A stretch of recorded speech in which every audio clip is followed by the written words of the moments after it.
جب اللہ سبحانہ و تعالیٰ کسی بندے کو اپنے قریب کرنا چاہتا ہے تو اسے ایسی چیز کی طلب میں لگا دیتا ہے جو اس کے نصیب میں نہیں، کیونکہ جب وہ چیز یا وہ انسان اسے نہیں ملتا تو وہ روتا ہے، زار و قطار روتا ہے، اپنے نصیب پر بھی روتا ہے، منتیں کرتا ہے، دعائیں کرتا ہے، روزے رکھتا ہے، نمازیں پڑھتا ہے۔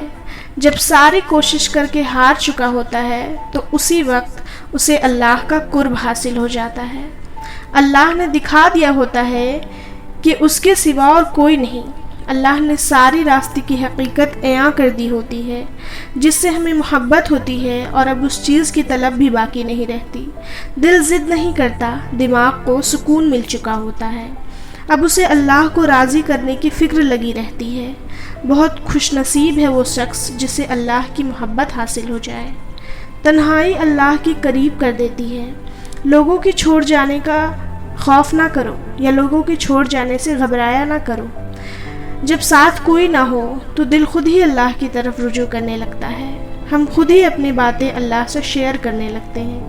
وہ آنسو جو دن بھر رک کر کے رہتے ہیں، رات کو اللہ کو اپنی کہانی سناتے ہوئے خود ہی بہنے لگتے ہیں۔ اس لیے خود کو تنہا محسوس مت کیا کرو، اللہ ہے نا، وہی تمہاری تنہائی کا سکون ہے۔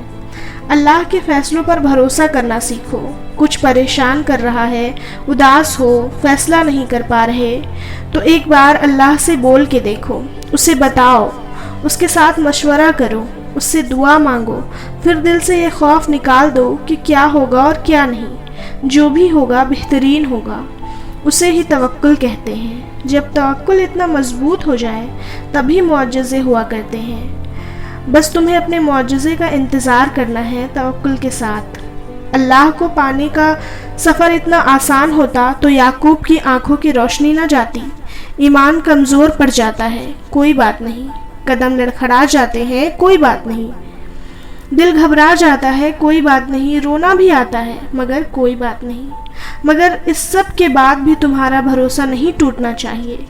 چلتے چلتے تھک بھی گئے ہو تو قدم رکنے نہیں چاہیے، روتے بھی ہو تو شکوہ نہیں کرنا چاہیے، اور یہیں پہ اللہ کو اس کے پیارے بندے ملتے ہیں، وہ جو سفر کرتے رہتے ہیں، وہ جو گر کے بھٹک کے بھی سنبھل جاتے ہیں، اور یہی یقین تمہیں اللہ کا بنا دیتی ہے، کیونکہ اللہ کو تو بس تمہارا یقین دیکھنا ہے۔